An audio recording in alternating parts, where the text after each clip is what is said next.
Hello दोस्तों, नमस्कार। जैसा कि आप जानते हैं, सामान्य ज्ञान प्रतियोगिता में आपसे आधुनिक भारत के इतिहास से कुछ क्वेश्चन मिलेंगे। तो इसको जानने के लिए हम थोड़ा सा चर्चा करेंगे कि आधुनिक भारत का इतिहास जहाँ शुरू होता है। तो आधुनिक भारत का शुरुआत जो होता है वह मुग़ल साम्राज्य के पतन के बाद होता है, यानी मुग़ल साम्राज्य का अंत होता है, आधुनिक भारत के इतिहास का शुरुआत होता है। तो थोड़ा सा हम चर्चा करेंगे मुग़ल साम्राज्य के विषय में, क्योंकि इससे यहाँ कुछ रिलेटेड चीज़ें हैं जो आपको समझ में नहीं आएंगी, और यदि आप इसको समझे रहेंगे तो वो चीज़ें आपको समझ में आएंगी। इसलिए संक्षिप्त में चर्चा करेंगे मुग़ल साम्राज्य के विषय में। प्यारे साथियों, मुग़ल साम्राज्य की बात करें तो मुग़ल साम्राज्य की जो संस्थापक थे, मुग़ल साम्राज्य के संस्थापक वह थे बाबर यानी जहरुद्दीन मोहम्मद बाबर, जिनका जन्म 14 फरवरी 1483 को हुआ था और यह फरगना में हुआ था। फरगना की बात करें तो वर्तमान में भारत में नहीं है, यह फरगना है आपका कहाँ, उज्बेकिस्तान में। अभी 21 अप्रैल 1526 को यह पानीपत का प्रथम युद्ध होता है इब्राहिम लोदी और बाबर के बीच, जिसमें बाबर विजयी होते हैं और उसी के साथ भारत में मुग़ल साम्राज्य की नींव पड़ जाती है। और इसके बाद से अब बात कर लेंगे संक्षिप्त में कि बाबर के बाद से 1526 में जब ये शासन करते हैं, इसके बाद से इनका शासन कब तक रहता है तो 1526 से लेकर 1530 तक इस बाबर ने शासन किया भारत में। और इसके बाद से इनका लड़का हुमायूं होता है जो 1530 से लेकर 1556 तक शासन करता है भारत में। तो 1530 से 1556 का जो सफ़र रहा, ये बीच में आप जानेंगे शेर शाह सूरी भी आते हैं। तो यानी लगातार नहीं रहा है, इनको दो बार राज्याभिषेक हुआ है। एक बार में इन्होंने 1530 से 1556 तक शासन नहीं किया है। इसके बाद से इनके लड़के होते हैं अकबर का शासन चलता है 1556 से लेकर 1605 तक, ये लंबा शासन करते हैं भारत में। इसके बाद से जहांगीर होते हैं जो अकबर के लड़के हैं, और ये शासन करते हैं 1605 से लेकर के 1627 ईस्वी तक। और इसके बाद से शाहजहाँ होते हैं। शाहजहाँ इनसे संबंधित प्रश्न आप जानते ही हैं, लेकिन मध्यकालीन इतिहास से प्रश्न नहीं बने हैं, इसलिए बहुत चर्चा नहीं करेंगे।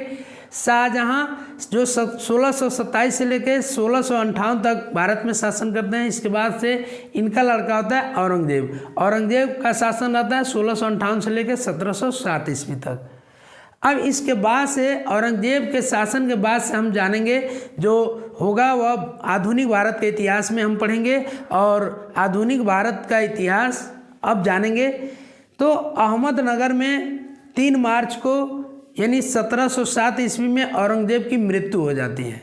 और औरंगजेब की मृत्यु होने के बाद इनके 3 पुत्र होते हैं, मुअज्जम, मोहम्मद आजम और मोहम्मद कामबख्श। इन तीनों में उत्तराधिकार को लेकर के लड़ाई हो जाती है, युद्ध हो जाती है। अंतिम में क्या होता है, मोहम्मद जो मुअज्जम है या लाहौर के निकट अपने आप को बहादुर शाह के नाम से क्या करते हैं, ये राज्याभिषेक करवा लेते हैं। राज्याभिषेक करवाने के बाद से इन दोनों भाइयों से युद्ध होता है, मोहम्मद आजम और मोहम्मद कामबख्श से। मोहम्मद आजम से युद्ध होता है जाजाऊ में, और मोहम्मद कामबख्श से युद्ध होता है कहाँ पे, बीजापुर में। इन दोनों जगहों पे युद्ध में दोनों भाइयों को ये मार देते हैं। उम्र इनकी 65 साल की होती है। 65 साल की उम्र में इनकी मृत्यु हो जाती है। किनका, मोहम्मद आजम और मोहम्मद कामबख्श का।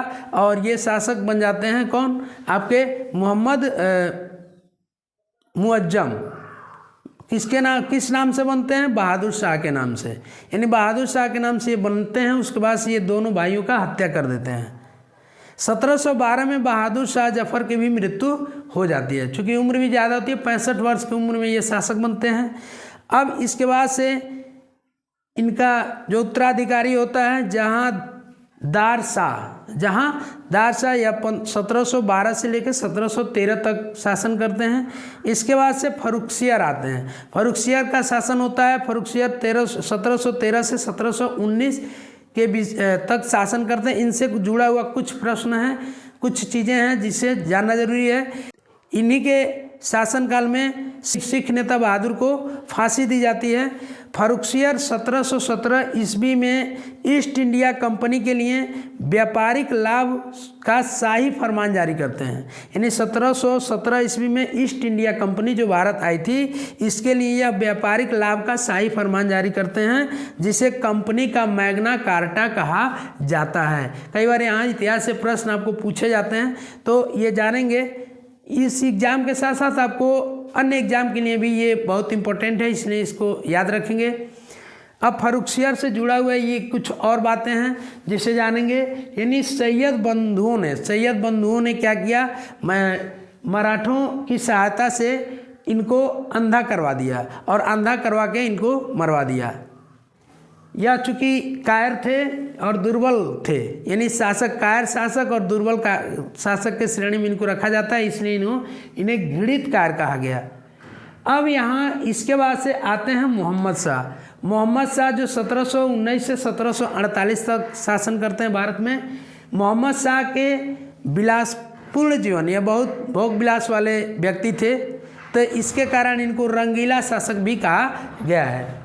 कई बार प्रश्न आपसे पूछे जाते हैं कि रंगीला शासक किसे कहा गया है, तो आप जानेंगे मोहम्मद शाह को कहा गया है। इसके बाद से अहमद शाह आते हैं, और अहमद शाह के समय में अब्दाली, ये एक इम्पोर्टेंट है ये कि अहमद शाह के समय में अब्दाली ने 5 बार आक्रमण किया था। कुल 7 बार आक्रमण उसने किया था, 5 बार इनके शासनकाल में किया था। और अहमद शाह का जो रहा शासन करने का समय वो रहा 1748 से 1754। इसके बाद से और देखेंगे आलमगीर द्वितीय हैं 1754 से 1759 तक, शाह आलम द्वितीय हैं 1759 से 1806 तक, और अकबर द्वितीय हैं 1806 से लेकर 1837 तक। इनका शासन भारत में रहता है। इसके बाद से इनसे अकबर द्वितीय से जुड़ा हुआ कुछ प्रश्न है जिसे आप जानेंगे कि अकबर द्वितीय अंग्रेजों के संरक्षण में शासक बनने वाले हिंदुस्तान के पहले शासक थे। यानी हिंदुस्तान का पहला शासक जो अंग्रेजों के संरक्षण में शासक बना हो वह थे कौन, अकबर द्वितीय। ठीक है, अकबर प्रथम पढ़े, अकबर द्वितीय पढ़ेंगे। इसके बाद से इसने ही राम मोहन राय को राजा की उपाधि दी थी, जिसे हम कहते हैं राजा राम मोहन राय। अब इसके बाद से अगले शासक के रूप में आते हैं बहादुर शाह द्वितीय के विषय में जाने। यह अंतिम मुगल शासक होते हैं, यानी मुगल बादशाह। अंतिम पूछा जाए कि मुगल अंतिम बादशाह कौन थे, तो कहेंगे आप बहादुर शाह द्वितीय।